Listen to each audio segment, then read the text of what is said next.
விஜய் என்ன சொல்றாரு, வேலை இல்லாத பட்டதாரிகளுக்கு நாங்கள் 4000 ரூபாய் கொடுக்குறோம். ஏன் வேலை கொடுன்னு சொல்லு. இப்போ ஆளுங்கட்சியாக இருக்கிறதுனால, இல்லை ஏற்கனவே ஆண்ட கட்சியாக இருந்தால் அவங்க மக்களுடைய பணத்தை கொஞ்சம் திருட்டுத்தனமாக சம்பாத்தியம் பண்ணி வச்சிருப்பாங்க. இந்த சமூகத்தில் யாரும் தொடர்ந்து இலவசமாக யாரும் கொடுக்க முடியாது. அப்படி அரசு இலவசமாக கொடுக்கறதா இருந்தால் அந்த பணம் அரசுக்கு எப்படி வருது?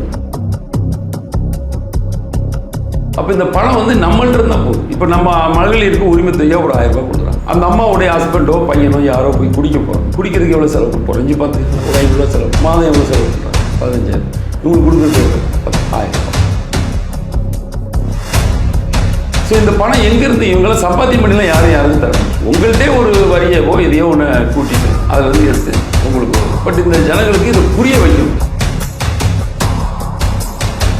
அரசுடைய வேலையே உங்களுக்கு கல்வி இலவசமாக கொடுக்கணும். இப்போ இவங்க இலவசமாக கொடுக்குறேன்னு சொல்லி ஒரு கல்வி வச்சிருக்காங்க, ஆனால் அது தரமானதா இல்லை. இவங்க இலவசமான மருத்துவம் கொடுக்குறாங்க, அதை தரமாக கொடுக்கல. நீங்க கடந்த 5 ஆண்டுகள் வந்து நீங்க தானே முதல்வராக இருந்தீங்க. நீங்க எல்லா பணிகளும் கரெக்டாக செஞ்சிருந்தீங்கன்னா, மக்களுக்கு நல்ல ஆட்சியை நீங்க கொடுத்துருந்தீங்கன்னா, நீங்க செஞ்ச நல்லதை சொல்லி தானே வாக்கு கேட்கணும். ஐயா மு.க. ஸ்டாலினுக்கு முதல்வர் ஆகிறதுக்கு எந்த விதமான இது இல்லை, அவருக்கு ஜாதகம் இல்லை, அவருக்கு பாதகம் இல்லைன்னு சொல்லிட்டு இருந்தாங்க. அவர் ஆகலையா? சில குளத்துக்குள்ள வந்து போதைப் பொருள் அதிகமாக சேல்ஸ் ஆகிட்டு இருக்க ஒரு தொகுதி. நான் கடந்த 20-30 ஆண்டுகளாக பார்த்துட்டு இருக்கேன். உங்களுக்கு ரோடு போட வேண்டியது, அப்புறம் அதே ரோடை உடைக்க வேண்டியது. நான் என்ன கேட்குறேன், ரோடு போடுறதுக்கு முன்னாடியே நீ உடைச்சி எல்லாம் கிளீன் பண்ணிட்டு திருப்பி ரோடு போட வேண்டியது. போட மாட்டேன். காவல்துறைகள்லாம் வந்து பார்த்தீங்கன்னா அவங்க கட்டுப்பாட்டிலே கிடையாது.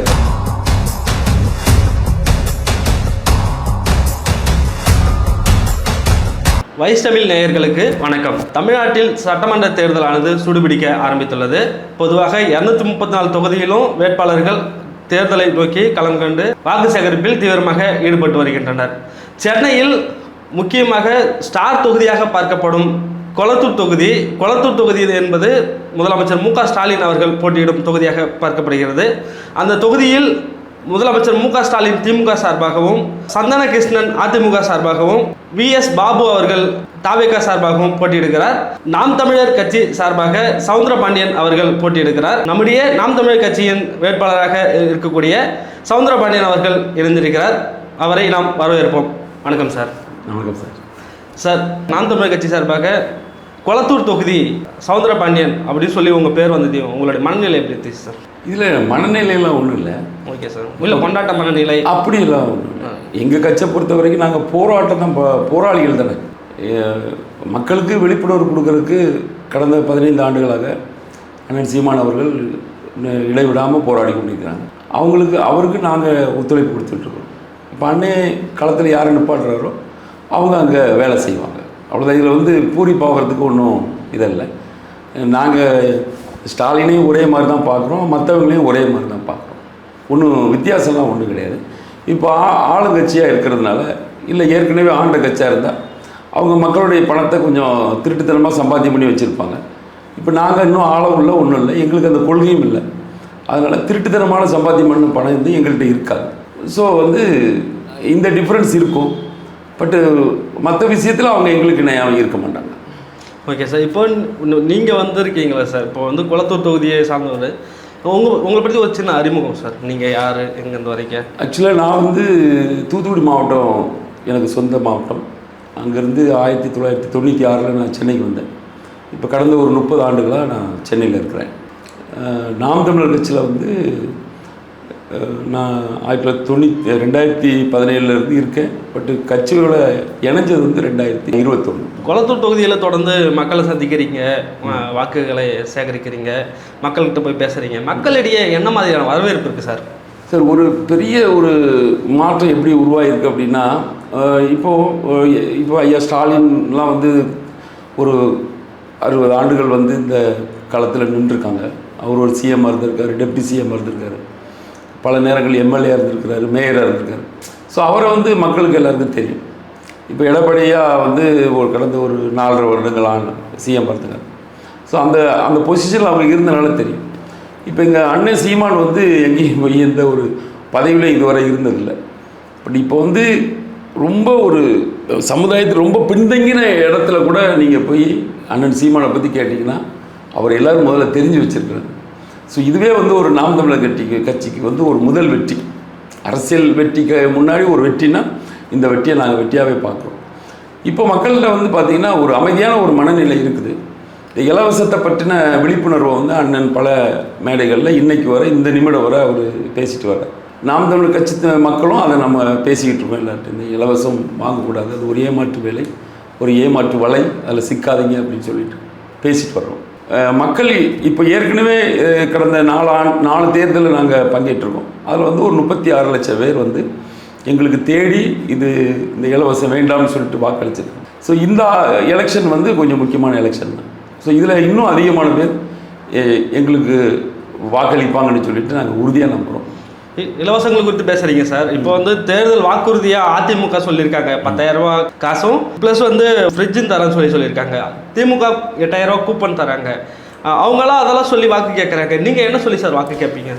இல்லை, அது நாங்கள் விழிப்புணர்வு தான் கொடுக்குறோம். இப்போ ஒரு இப்போ லாஸ்ட்டாக ஒரு எலெக்ஷன் ஒன்று கேரளாவில் நடந்ததில்ல, நம்ம 24 எலெக்ஷன். அப்போது வந்து பிஜேபி அந்த இடத்துல வின் பண்ணாங்க. கேரளாவில் ஒரு சீட் வின் பண்ணாங்க. உங்களுக்கு ஞாபகம் இருக்குன்னு நினைக்கிறேன் கேட்டேன். அப்போ அவங்க கேரளா சிஎம்கிட்ட போய் இந்த மாதிரி பிஜேபி வந்து வின் பண்ணியிருக்க அப்படின்னு சொன்னதுக்கு அவர் ஒரு பதில் சொன்னார். நாங்கள் எங்களுடைய கல்வித்தரத்தை எங்கள் மக்களுக்கு இன்னும் கொஞ்சம் உயர்த்தணும், அதுக்கு பதில் சொன்னது. புரியுதா உங்களுக்கு? அந்த மாதிரி இவங்க இலவசத்தை சொல்லி ஓட்டு கேட்குறாங்க. நாங்கள் என்ன நினைக்கிறோன்னா மக்களுக்கு இன்னும் கொஞ்சம் விழிப்புணர்வை, இப்போ இருக்கிற விழிப்புணர்வை விட இன்னும் கொஞ்சம் அதிகமான விழிப்புணர்வு. இலவசம்ங்கிறது ஒரு மாய வலை. அது வந்து அப்படிலாம் யாருக்கும் கொடுக்க முடியாது. அது ஒரு பொய்யான வாக்குறுதிகள் தான். இலவசம் கொடுத்துட்டோம், 1000 ரூபாய் 2000 ரூபாய் 2000 என்ன அமௌண்ட்னாலும் வச்சுக்கோங்க, 5000 ரூபாய் 10,000 கூட வச்சுக்கோங்க. இந்த சமூகத்தில் யாரும் தொடர்ந்து இலவசமாக யாரும் கொடுக்க முடியாது. அப்படி அரசு இலவசமாக கொடுக்குறதா இருந்தால் அந்த பணம் அரசுக்கு எப்படி வருது? இது கேள்விக்குறி. கரெக்டாக எப்படி வருது? உங்களுடைய வீட்டு வரியை நான் கூட்டணும், உங்களுடைய கரண்ட் பில் நான் கூட்டணும், அனைத்து பொருட்களுக்குமான வரியை நான் கூட்டணும், அதிலிருந்து எடுத்து தான் உங்களுக்கு நான் தரணும். இப்போ ஒரு இதாக சொல்லப்போனால், இப்போ இன்றைக்கி காலையில் கூட ஒரு அம்மா சொல்லியிருக்கு, இந்த 500-600 ரூபா கட்டிக்கிட்டு இருந்த வீட்டு வரி இன்றைக்கி 5000 ரூபா 6000 ரூபா கட்டுறாங்க. நல்லா புரிஞ்சு. இப்போ இந்த கரண்ட் பில் வந்து கடந்த 5 ஆண்டுகளில் 3 டைம் வந்து அதை இன்க்ரீஸ் பண்ணிட்டாங்க. இதெல்லாம் யார் கட்டுறது? அப்போ இந்த பணம் வந்து நம்மள்ட்ட தான் போகுது. இப்போ நம்ம மகளிருக்கு உரிமை தொகையாக ஒரு 1000 ரூபா கொடுக்குறாங்க இந்த அரசு. அந்த அம்மாவுடைய ஹஸ்பண்டோ பையனோ யாரோ போய் குடிக்க போகிறாங்க. குடிக்கிறதுக்கு எவ்வளோ செலவு பண்ணுறாங்க? ஒரு 500 ரூபா செலவு. குறைஞ்சி பார்த்துக்கலாம், ஒரு 500 ரூபா செலவு பண்ணுறோம். மாதம் எவ்வளோ செலவு பண்ணுறாங்க? 15,000. இவங்களுக்கு கொடுக்குறது எவ்வளோ? 1000 ரூபா. ஸோ இந்த பணம் எங்கேருந்து இவங்களாம் சம்பாத்தியம் பண்ணிலாம் யாருக்கும் தர மாட்டாங்க. உங்கள்கிட்டே ஒரு வரியவோ எதையோ ஒன்று கூட்டிட்டு அதிலேருந்து எடுத்து உங்களுக்கு. பட் இந்த ஜனங்களுக்கு இதை புரிய வைக்கணும். நம்ம மக்களை தப்பு சொல்லக்கூடாது. மக்களுக்கு புரியல, நம்ம அதை புரிய வைக்கணும். புரிய வைக்கிறதுக்கான அனைத்து திட்டங்களும் எங்கள்கிட்ட இருக்குது.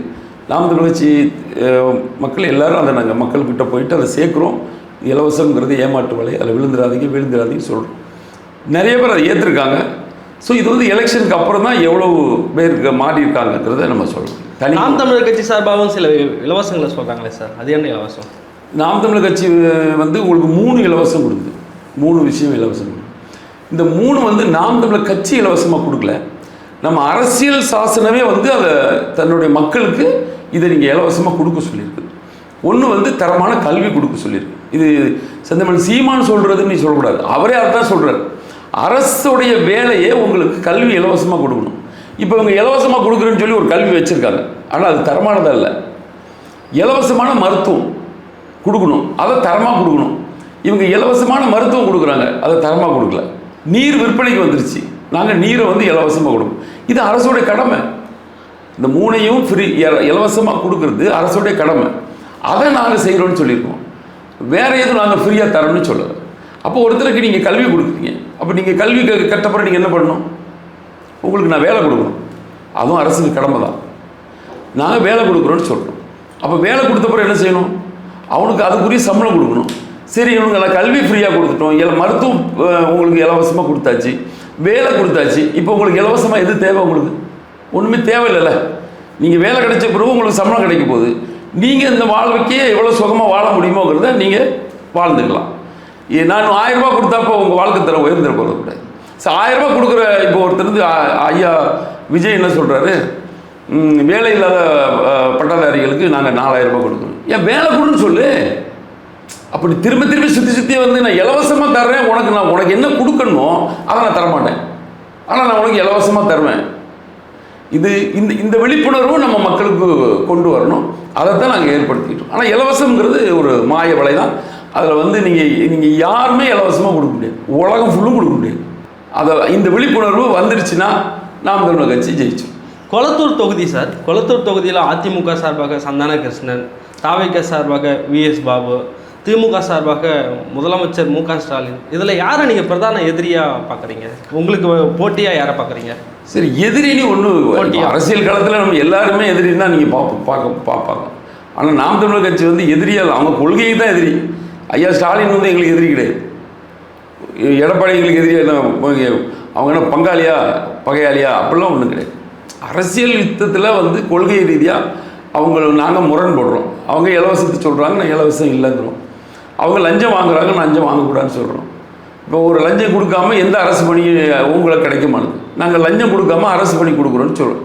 அரசுகிட்ட போய் நீங்கள் எந்த வேலையை செய்ய போனாலும் லஞ்சம் கேட்குறாங்க, அந்த லஞ்சத்தை கொடுக்குறோம். இதுக்காக தான் அவங்க கூட்டமாக நின்று எலெக்ஷன் நின்று ஜெயிச்சு இந்த வேலையை தான் செய்ய போகிறாங்க. நாங்கள் இந்த வேலையை செய்யக்கூடாதுன்னு சொல்லுவோம். இந்த கொள்கை ரீதியான தான் நாங்கள் முரண்படுறோம். மற்றபடி எங்களுக்கு அவங்களுக்கு எந்த முரண்பாடுகள்லாம் ஒன்றும் கிடையாது. அதான் உங்களுக்கு வந்து போட்டி வெற்றி பெறுவதற்கான வாய்ப்பு இருக்கா? அப்படி வந்து வெற்றி பெற வாய்ப்பு இருக்குன்னா அது வந்து யாரோடனான போட்டின்னு தான் சார் கேட்குறாரு. இல்லை, அது வந்து இப்போ இருக்கிற எம்எல்ஏவோட தானே போட்டியிட முடியும். அப்போ ஐயா ஸ்டாலின் தான் அங்கே எம்எல்ஏ இருக்கிறார், அவருக்கு எங்களுக்கு தான் போட்டியாக நாங்கள் செய்ய முடியும். அதுதான் போட்டி. மற்ற எல்லாருமே சேர்ந்து அவருக்கு எகென்ஸ்டாக தானே போட்டி விடுறோம். அதனால் ஐயா ஸ்டாலினுக்கு எங்களுக்கு தான் போட்டி. இப்போ என்னென்னா அவங்க இப்போ வந்து ஒரு நிறைய கூட்டணி கட்சிகளோட வந்து இருக்கிறாங்க, இலவசம் கொடுக்குறாங்க, 8000 ரூபா கூப்பன் கொடுக்குறாங்க, இதெல்லாம் செஞ்சுக்கிட்டு இருக்காங்க.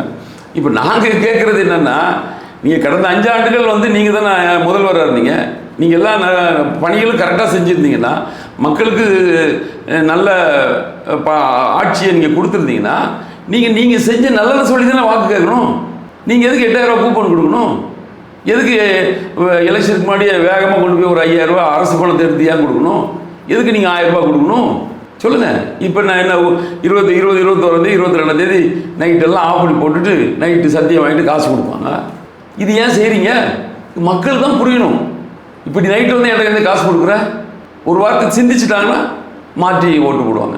சிந்திக்கலாம் இந்த 1000 500க்கு வாங்கிட்டு மக்கள் ஏமாறுவாங்க. கொளத்தூர் தொகுதியின் தற்போதைய சட்டமன்ற உறுப்பினர், தமிழ்நாட்டின் முதலமைச்சர், அவரை எதிர்த்து நீங்கள் போட்டிடுறீங்க. அவரை வெற்றி பெறுவதற்கு உங்ககிட்ட என்ன யுக்தி இருக்குது சார்? இல்லை, இது வந்து தனிப்பட்ட முறையில் வந்து வேட்பாளரான யுக்தி கிடையாது. இது வந்து எங்களுடைய கட்சியுடைய யுக்தி தான். இப்போ அண்ணனுடைய பிரச்சாரங்கள், அண்ணன் கடந்த 5 ஆண்டுகளாக வந்து மக்களை சந்திச்சுக்கிட்டு இருக்கிறாரு. மக்கள்கிட்ட போய் அவருடைய விஷயங்கள் எல்லாமே போய் ரீச் ஆயிருக்கு. பட் நான் இப்போ கீழே போய் வேலை செய்யும் போது நான் உணர்றேன், கீழ்மட்டத்தில் போய் இது நல்லா ரீச் ஆயிருக்கு. மக்கள் வந்து என்ன மனசில் வச்சுருக்காங்க, இப்போ யாரையாவது கூட்டு நீ யார் ஓட்டு போட்டீங்கன்னா யாரும் சொல்ல மாட்டாங்க கரெக்டாக. ஆனால் மக்களுக்கு வந்து புரியுது இந்த ஆட்சி இருக்கக்கூடாது அப்படிங்கிறது புரியுது. இப்போ இடையில விஜய் வரும்போது ஒரு பூம் மாதிரி காமிச்சாங்க. இப்போ அது கூட மார்க்கெட்டில் ஒன்றும் அப்படி இல்லை. ஏடிஎம்கே பொறுத்த வரைக்கும் தெரியும், அது தலைமை வந்து பெரும்பாலான மக்கள் அதை அக்செப்ட் பண்ணலை. ஒரு சார்மிங் லீடராக அவரை எடுத்துக்கல. ஜெயலலிதா இருக்கும்போது இருந்த அந்த கட்சியுடைய ஒரு பிடிப்பு வந்து இப்போ இல்லை. ஸோ அதனால் வந்து இப்போ நேரடியாக வந்து நம்ம திமுகவோட தான் நம்ம போராடி ஆகணும். திமுக கூட்டமாக வந்து பல கட்சிகளை சேர்த்து நிற்கிறாங்க, இந்த மாதிரி இலவசம் அறிவிக்கிறாங்க. இதெல்லாம் தாண்டி மக்கள் வந்து விழிப்புணர்வு அடைஞ்சு இந்த இலவசங்கிறது ஏமாற்றம்ங்கிற ஒரு புரிதல் கிடச்சிருச்சுன்னா நீங்கள் ஆட்டோமேட்டிக்காக நாம் தமிழர் கட்சிக்கு வாக்களிப்போம். கொளத்தூர் சட்டமன்ற தொகுதியை பொறுத்த வரைக்கும் தற்போதைக்கு முதல்வர் தான் முதன்மையில் இருக்காருன்ற மாதிரி ஒரு தகவலெல்லாம் வருது இல்லை சார்? இதெல்லாம் உங்களுக்கு எப்படி பாதிப்பை ஏற்படுத்துதா, இல்லை எப்படி உண்மை அதுதானா? இல்லை, இது அதான் சொல்கிறேன்ல, இது இந்த கருத்து கணிப்பு இதெல்லாம் வந்து இப்போ அதான் சொல்கிறேன். நீங்கள் கொளத்தூர் தொகுதியில் ஒரு 10 பேரை கூப்பிட்டு போயிட்டு நீங்கள் யாருக்கு ஓட்டு போடுவீங்க, நீங்கள் நம்ம காமன் மேனாக போய் கேட்கணும். அவங்க அப்படிலாம் சொல்ல மாட்டாங்க. ஒரு கட்சிக்காரங்க வேணால் சொல்லுவாங்க, ஆனால் காமன் பப்ளிக் அப்படி சொல்லாது.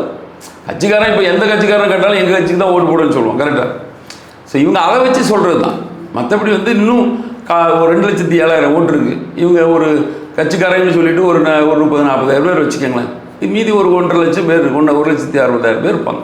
அவங்களுடைய ஓட்டு வந்து எப்படி மாறுது, அவங்க எந்த அளவுக்கு விழிப்புணர்வு அடைஞ்சிருக்காங்க, எந்த அளவுக்கு மாற்று சிந்தனை அவங்களுக்கு உருவாயிருக்கு அப்படிங்கிறது நீங்கள் எலெக்ஷன் முடிஞ்ச பிறகு தான் சொல்ல முடியும். இந்த கருத்து கணிப்புகள்லாம் நீங்கள் பார்த்தீங்கன்னா இப்போ ஒரு தமிழ்நாடு பூரா இந்த பாண்டே ஒருத்தர் கருத்து கணிப்பு போட்டிருந்தார். 19,000 பேர்கிட்ட அவங்க விசாரிச்சுனா 10,000 19,000 பேர் எங்கே இருக்குது, எத்தனையோ கோடி மக்கள் எங்கே இருக்காங்க. ஸோ இது ஒரு ஃபார்மலாக ஒன்று பண்ணிட்டு சொல்கிறாங்க. அப்படி இந்த கருத்து கணிப்பு சரி அப்படி பார்க்க போனால் போன எலெக்ஷனில் வந்து நாம் தமிழர் கட்சி வந்து 36 லட்சம் ஓட்டு வாங்கி அங்கீகரிக்கப்பட்டு யாரும் சொன்னாங்களா? எந்த கருத்து கணிப்பாக சொல்லியிருக்காங்களா? சரி, ஐயா மு.க. ஸ்டாலின் வந்து முதல்வர் ஆகவான்னு சொன்னாங்களா?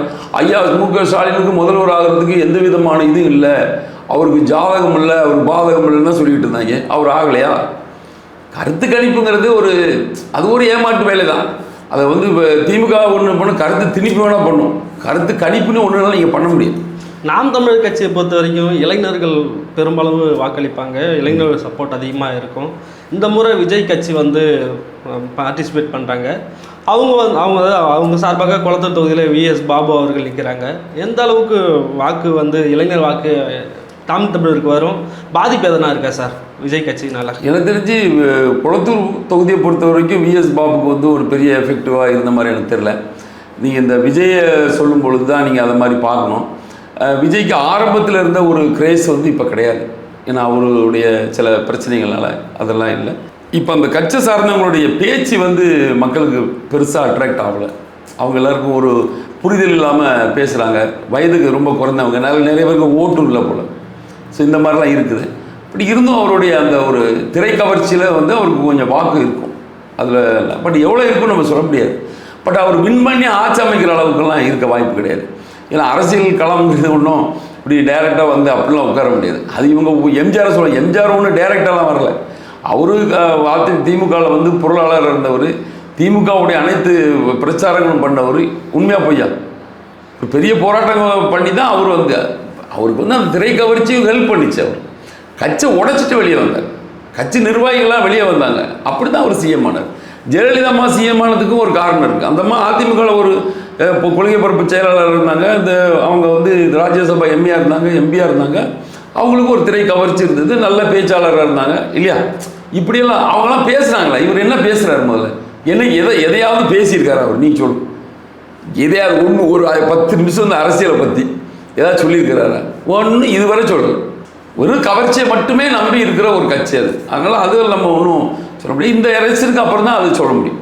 அதான் சார், அப்போது பொதுவாகவே நாம் தமிழர் கட்சி இருக்குன்னா, நாம் தமிழர் கட்சிக்கு வந்து பெரியவங்க மத்தியில் ஒரு அளவுக்கு வரவேற்பு இருந்தாலும் இளைஞர் மத்தியில் தான் அதிக வரவேற்பு இருக்கும். அப்படி இருக்க பட்சத்தில் குளத்தூர் தொகுதியில் நான் பொதுவாக கேட்குறேன், பொதுவாக என்னென்னா குளத்தூர் தொகுதியில் இளைஞர்கள் வாக்கு வந்து நாம் தமிழர் கட்சிக்கு வருமா இல்லை தாவேக்காவுக்கு போகுமான்னு கேட்குறேன். இல்லை, இளைஞர்கள் வாக்கு வந்து நாம் தமிழர் கட்சிக்கு நிறைய வரும். என்ன காரணம்னா, ஏற்கனவே இளைஞர்கள் நாம் தமிழர் கட்சி நீங்கள் நல்லா புரிஞ்சுக்கணும். நாம் தமிழர் கட்சியில் ஒருத்தர் வந்து இருக்கார் அப்படின்னா அவர் விழிப்புணர்வு அடைஞ்சாதான் இருப்பார், கட்சியுடைய கொள்கையை புரிஞ்சு தான் இருப்பார். மற்றபடி இலவசத்துக்கு கவர்ச்சியில் போயிடுவார். இதுக்கு ஒரு உதாரணமாக ஒரு விஷயத்த சொல்கிறேன். ஈரோடு கிழக்கில் வந்து நாங்கள் அதுக்கு முந்தின எலெக்ஷனில் வந்து 10,700 வாக்கு எடுத்திருந்தோம். EVKS இளங்கோவனுடைய பையன் எம்எல்ஏ ஆகும்போது. அதுக்கப்புறம் அவர் இறந்து போயிட்டார். அவங்க அப்பா வந்து நின்னார். இப்போ வந்து அவங்க வந்து நிறைய செலவு பண்ணாங்க. பை எலெக்ஷன் வர பல கோடி செலவு பண்ணாத சொல்கிறாங்க. இப்போ வந்து நாம் தமிழர் கட்சியோடைய வாக்கு குறைஞ்சிருக்கணுமா கூடியிருக்கணுமா? பை எலெக்ஷனுங்கும் போது குறைஞ்சிருக்கணும்ல, ஒரு வாக்கு கூட குறையிலையே. ஸோ நாம் தமிழர் கட்சிக்கு நீங்கள் புரிஞ்சு வாக்களிச்சிங்கன்னா 100% நீங்கள் மாற்றி வாக்களிக்க மாட்டீங்க. ஏன்னா அது மற்ற எல்லாரும் கொள்கையும் வேறு, எங்கள் கொள்கை வேறு. அதை புரிஞ்சுக்கிட்டவங்க நம்மக்கிட்ட இருப்பாங்க. புரியாதவங்க வந்து இருந்தாலும் வேஸ்ட்டு தானே. அவங்க அந்த பக்கம் போனால் கூட பிரச்சனை கிடையாது. புரிஞ்ச அன்றைக்கி இங்கே வந்தால் கரெக்ட். ஆனால் புரியாமல் எங்கள் கட்சியில் ட்ராவல் பண்ண முடியாது. குளத்தூர் தொகுதியில் நீங்கள் பிரதானமாக பார்க்கக்கூடிய பிரச்சனைகளாக இது வரைக்கும் களத்தில் பார்த்தது வரைக்கும் என்னென்ன பிரச்சனைகள்லாம் இருக்குதுன்னு நீங்கள் நோட்டீஸ் பண்ணியிருக்கீங்க? அது சார்ந்து என்ன தீர்வுகளை கொடுப்போம்னு சொல்லி மக்கள்கிட்ட சொல்லிட்டு வரீங்க சார்? ஆக்சுவலாக குளத்தூரில் வந்து இப்போ மெயினாக ஒரு 3-4 பிரச்சனைகள் இருக்குது. ஒன்று என்னென்னா, போதைப் பொருள் அதிகமாக சேல்ஸ் ஆகிக்கிட்டு இருக்க ஒரு தொகுதி அது. அந்த எல்லா இடத்துலையுமே போதைப் பொருள்கள் விற்றுட்ருக்காங்க. அதுக்கப்புறமா எடுத்துக்கிட்டிங்கன்னா இந்த ரோடு கட்டமைப்பெலாம் இல்லாமல் தான் இருந்தது. இப்போ வந்து இந்த எலெக்ஷனுக்காக அந்த ரோடு போட்டு வச்சுருக்கிறாங்க. அது எலெக்ஷனில் அவங்க ஜெயிச்சிருந்தாங்கன்னா அந்த ரோடெல்லாம் உடைச்சிரும். ஏன்னா அந்த குளத்தூரில் 20 வருஷமாக இருக்கிறேன். ஜெயிச்சு வந்தாங்கன்னா அந்த ரோடு உடைப்பாங்க. ஏன்னா அது வந்து அது ஒரு கொள்கை இருக்குது அரசுக்கு. அதாவது இந்த கடந்த ஒரு 60 ஆண்டுகளாக நீங்கள் அதை கொஞ்சம் யோசனை பண்ணி பாருங்கள். அது என்ன பண்ணுவாங்கன்னா, முதல்ல ரோடு போடுவாங்க. ரோடு போடுறதுக்கு ஒரு கான்ட்ராக்ட், அதுக்கு ஒரு அமௌண்ட்டு கட்டிங் பேசி வாங்கிடுவாங்க. அதுக்கப்புறம் அந்த ரோடு வந்து சரியாக போடலைன்னு இவங்களுக்கு தெரியும். ஏன்னா இவங்க பணம் வாங்கிட்டாங்களே. அதுக்கு ஒரு சில திட்டங்களுக்கு இந்த ரோடு இத்தனை வருஷம் இருக்குன்னு போகணும் அப்படிலாம் இருக்குது. இவங்க அதை இருக்க முடியாது அந்த ரோடு. அப்புறம் என்ன பண்ணுவாங்கன்னா, இவங்க ஒரு பிடபிள்யூடியோ இல்லை வந்து டெலிஃபோன் டிபார்ட்மெண்ட்டுக்கு ஏதோ ஒன்றுக்கு இன்னொரு கான்ட்ராக்டை கொடுப்பாங்க. இன்னொரு கான்ட்ராக்ட் கொடுத்தா இவங்களே அந்த ரோடை உடைப்பாங்க. வேணா பார்த்துட்டே இருங்க, நான் உடைக்கிறத நான் சொல்கிறேன். நான் கடந்த 20-30 ஆண்டுகளாக பார்த்துட்டு இருக்கேன். இவங்க ரோடு போட வேண்டியது, அப்புறம் அதே ரோடை உடைக்க வேண்டியது. நான் என்ன கேட்குறேன், ரோடு போடுறதுக்கு முன்னாடியே நீ உடைச்செல்லாம் க்ளீன் பண்ணிட்டு திருப்பி ரோடு போட வேண்டியது. போட மாட்டேன். 2 கான்ட்ராக்ட் நடக்கும். இந்த 2 கான்ட்ராக்ட்லையுமே இவங்களுக்கு காசு வரும். இதை மாற்றி மாற்றி மாற்றி மாற்றி மாற்றி மாற்றி செஞ்சுக்கிட்டு இருப்பாங்க. இப்போ வந்து அவர் புதுசாக ஒரு ரோடு கொஞ்சம் போட்டு வச்சிருக்கிறார். இது ஜெயிச்சு வந்தோடனே உடைச்சிருவாங்க. அந்த கான்ட்ராக்ட் இப்போ ரெடியாக இருக்கும் கையெழுத்து போடுறதுக்கு. வந்தவுடனே கையெழுத்து போட்டுருவாங்க, அந்த ரோடை உடைச்சிருவாங்க. இது ஒரு பிரச்சனை. 20 வருஷமாக இருந்துச்சு. இப்போ 2 மாதமாக தான் ரோடு போட்டிருக்காங்க. நல்லா புரிஞ்சுக்கணும், ஓகேவா? அதுக்கப்புறம் பார்த்தீங்கன்னா அங்கே வேறு எந்த டெவலப்மெண்ட்டும் ஒன்றும் பெருசாக நடக்கலை. இப்போ அவர் வந்து ஏதோ ஒரு லைப்ரரி கட்டியிருக்காரு, நிழல் கூட கட்டியிருக்காரு. இதெல்லாம் மக்களுக்கான வாழ்வாதாரம்னு சொல்ல முடியாது இல்லையா? கல்விகள் கொடுக்கணும், மருத்துவம் கொடுக்கணும், தண்ணீர் கொடுக்கணும். இதெல்லாம் விட்டுட்டு குளத்தூர் தொகுதியை பொறுத்த வரைக்கும் மழை பெஞ்சா வெள்ளம் நிற்கிற ஒரு இடம், அதை சரி பண்ணுறதுக்கு உங்ககிட்ட எதனா திட்டம் இருக்கா? ஆமாம், அது வடிநீர் கால்வாய் வச்சுருந்தாலே உங்களுக்கு சார், அதை இவங்க சரியாக பண்ணலாம், அவ்வளோதான். அதை நம்ம வந்தால் இப்போ நம்ம வந்தோடனே சில விஷயங்களை சீர்திருத்தத்துக்கு நம்ம ஐடியா வச்சுருக்குறோம். ஒன்று வந்து இந்த போதை கலாச்சாரத்தை முதல்ல அதை ஒழிக்கணும். ஏன்னா அது ஒழிக்கலைன்னா நீங்கள் எந்த வேலையும் அங்கே செய்ய முடியாது. அதுக்கப்புறம் வந்து இந்த எம்ப்ளாய்மெண்ட் ப்ராப்ளம் இருக்குது. இப்போ நிறைய பேர் வேலை வாய்ப்பு இல்லாமல் இருக்காங்க. வேலை வாய்ப்பு கொடுக்கலையே. இப்போ நான் வந்து குளத்தூர் தொகுதியை மட்டும் சொல்ல முடியாது. வேலை வாய்ப்பு வந்து பொதுவாகவே இல்லை. இன்றைக்கி ஒரு வருஷம் எத்தனை லட்சம் பேர் காலேஜ் முடிச்சுட்டு, இன்ஜினியரிங் காலேஜ் முடிச்சுட்டு வெளியே வராங்க. எல்லாருக்கும் வேலை கொடுக்கலாம். ஏன் வேலை கொடுக்கலன்னா, நம்ம வந்து போதை கலாச்சாரத்தில் நிறைய பேர் வந்து இளைஞர்கள் எல்லாருமே பாதிக்கப்பட்டிருக்காங்க.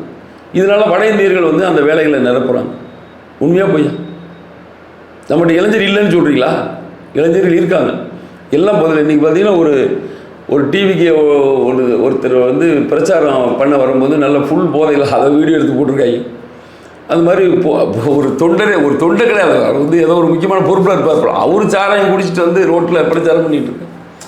ஸோ இது வந்து ஒரு போதையாக உங்களை ஏன் வச்சுருக்காங்க? நீங்கள் அரசை பற்றி திங்க் பண்ணக்கூடாது. நீங்கள் போதையிலே இருங்க. நீங்கள் அரசை பற்றி திங்க் பண்ணால் தான் நீங்கள் போராட்டம் பண்ணுவீங்க. கரெக்டாக? அரசு உங்களை திங்க் பண்ண விடாமல் போதையில் வச்சுருக்காங்க. அதுக்கப்புறம் உங்களுக்கு வரி போட்டு உங்கள் பணத்தை பிடிங்கிறாங்க. நீங்கள் பணம் இருந்தால் தான் போராடுவீங்க. பணம் இல்லைன்னா போராட்ட குணமே உங்களுக்கு இருக்காது. இப்படி தான் போராட முடியாமல் நம்மளை வச்சுருக்கிறாங்க. சரி, இதெல்லாம் மாற்றம் வரும். நாம் தமிழர் கட்சி வருவோம், கம்பல்சரி அன்னை வந்து மாற்றுவார். அதிலெல்லாம் மாற்றம் கிடையாது. இப்போ நிறைய மாற்றங்கள் இருக்குது. இந்த எலெக்ஷனுக்கு அப்புறம் ஒரு பெரிய மாற்றத்தை நம்ம பார்க்கலாம். குளத்தூர் தொகுதியில் முதலமைச்சர் மு க ஸ்டாலின் அவர்களை எதிர்த்து நீங்கள் போட்டிட்டு வெற்றி பெற்ற பிறகு குளத்தூர் தொகுதியிலேயே நான் இதை ஃபஸ்ட்டு பண்ணுவேன் அப்படின்னு எதனா ஒரு முக்கியமான ஒரு குறிக்கோள் வச்சுருக்கீங்களா? முதல்ல பண்ணுறதே நம்ம போதை ஒழிப்பு தான். ஏன்னா அதில் வந்து ரொம்ப ஸ்ட்ராங்காக இருக்கிறோம். ரெண்டாவது இங்கே இப்போ வந்து இந்த காவல்துறைகள்லாம் வந்து பார்த்திங்கன்னா அவங்க கட்டுப்பாட்டிலே கிடையாது. அவங்களுக்கு வந்து பப்ளிக்கை ஹேண்டில் பண்ணவும் தெரியுதா தெரியலையோ அப்படி தான் ஹேண்டில் பண்ணுறாங்க. இப்போ உங்களுக்கு தெரியுது. இப்போ இது இன்றைக்கி நடக்கலை. இப்போ இந்த சாத்தான்குளம் கொலை வழக்கெல்லாம் வந்து அது புதுசாக உள்ள பிரச்சனை கிடையாது. எத்தனையோ 1000 பேர் வந்து லாக்கப்பில் இறந்துருக்காங்க. பட் அது அன்றைக்கி ஹைலைட் ஆயிடுச்சு, அவ்வளோதான். அதுக்கு இன்னும் சில அந்த தீர்ப்பு வரதுக்கான காரணங்கள் இன்னும் கூட கொஞ்சம் வேறு காரணங்கள்லாம் இருக்குது. மற்றபடி இந்த போலீஸ்காரங்கெல்லாம் வந்து கூட்டிகிட்டு போய் அடிக்கிறது இதெல்லாம் வந்து என்னை பொறுத்த வரைக்கும் அட்லீஸ்ட் அது குளத்தூர் தொகுதியிலாவது அதில் ஒரு மாற்றத்தை கொண்டு வரது நான் நினைக்கிறேன். மக்கள் மத்தியில் என்ன மாதிரி வரவேற்பு இருக்குது? உங்களை வந்து மக்கள் எப்படி வரவேற்கிறாங்க சார்? உங்கள்கிட்ட என்ன சொல்கிறாங்க மக்கள் வந்து? அது நீங்கள் அதை பற்றி சொல்லப்போனால் நீங்களே அதிர்ச்சியாக கேட்க வேண்டிய ஒரு சூழ்நிலை வரும். இப்போ ஏடிஎம்கே டிஎம்கேலாம் போகிறாங்க. போயிட்டு வாக்குறுதிகள் இலவசமாக கொடுக்குறேன், நாங்கள் ஆட்சிக்கு வந்து இவ்வளோ கொடுக்குறேன் அவ்வளோ கொடுக்குறேன்னு சொல்லி இது பண்ணுறாங்க. மக்களுக்கு ஒரு ஓட்டுக்கு இவ்வளோ பணம் கொடுக்குறாங்க. இதெல்லாம் நீங்கள் கேள்விப்படுறீங்களா இல்லையா? இப்போ இந்த அரசுகள் வந்து ஓட்டுக்கு வாக்கு கொடுத்து தான். நீங்கள் வேணால் இப்போ என் கூட இப்போ ஈவினிங் 6 மணிக்கு பிரச்சாரத்துக்கு வாங்க, மக்கள் எங்களுக்கு பணம் தர்றாங்க. புரியுதா உங்களுக்கு? மக்கள் எங்களுக்கு பணம் தர்றாங்க. இது எங்கேயா பார்த்துருக்கீங்களா? இது உங்களுக்கு மாற்றமாக தெரியலையா? புரியுதா உங்களுக்கு? இந்த மாதிரி மாற்றங்கள் வந்து இது எங்களுக்குன்னு இல்லை. நான் குளத்தூர் தொகுதி மட்டும் பேசலை. நீங்கள் எல்லா தொகுதியிலையும் எங்கள் வேட்பாளர்கள் போனால் மக்கள் எங்களுக்கு பணம் கொடுக்குறாங்க. இதுவே ஒரு பெரிய மாற்றமாக நான் நினைக்கிறேன். ஓகே சார், உங்களுடைய பல்வேறு கருத்துக்களை இந்த பிரச்சார இடைவெளியில் எங்ககிட்ட வந்து பகிர்ந்தமைக்கு மிக்க நன்றி சார். நன்றி, வாழ்த்துக்கள் சார். தேங்க்யூ.